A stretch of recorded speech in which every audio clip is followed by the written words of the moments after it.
Naririto pa rin tayo at nakatutok sa Makati Coliseum. Natutunghayan ninyo ngayon ang formal na proklamasyon ng Makati City Board of Canvassers sa pangunguna ng kanilang chairman na si Attorney Patrick Enaje kay incumbent Representative Abby Binay bilang bagong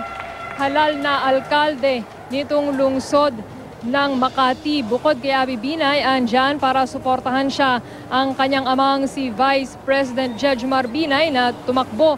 sa pagkapangulo ngayong eleksyon, ang kanyang ina na si Doktora Elenita Binay, ang kanyang asawa na si Luis Campos na siya ring ipinroklamang panalo bilang kinatawa ng 2nd District ng lungsod ng Makati, ang kanyang mga kapatid na sina JM, si Senadora Nancy Binay at maging si dismissed Mayor Junjun Binay ng lungsod din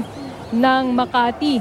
Bukod sa kanila, andito na rin yung running mate ni Abby Binay na si Representative Monique Lagdameo at naghihintay ng formal na proklamasyon sa kanyang pagkapanalo bilang bagong halal na vice-alkalde nitong lungsod, maging ang kanilang kapartido sa United Nationalist Alliance na si Monsur del Rosario bilang tinatawa naman ng unang distrito nitong lungsod ng Makati.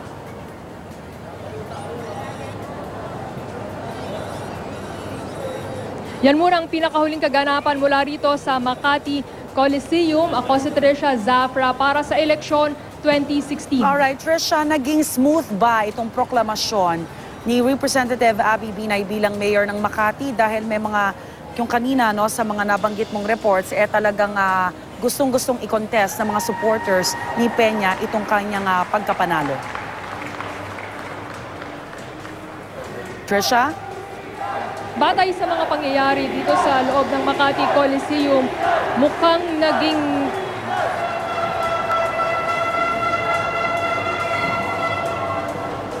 pasensya na Rhea, medyo nagkaroon lang ng pag-iingay at pagsigaw yung mga supporter ng pamilya Binay dito sa Coliseum. Pero kung pagbabasihan natin yung nangyari dito sa Makati Coliseum, mukhang smooth naman o swabe, maliban na lamang doon sa sinasabi ng City Board of Canvassers na aberya sa bagal ng electronic transmission dahil nagkaroon daw ng problema sa mga signal, kaya hindi lahat ng vote counting machines sa mga voting center at mga presinto nakapag-transmit electronically ng kanilang ng data mula ron sa kanilang mga SD card patungo rito sa City Board of Canvassers. Pero bukod doon sa insidente sa Pembo Elementary School kung saan naantala yung pagdadala rito ng mga VCM at iba pang election paraphernalia, wala naman ng iba pang tayong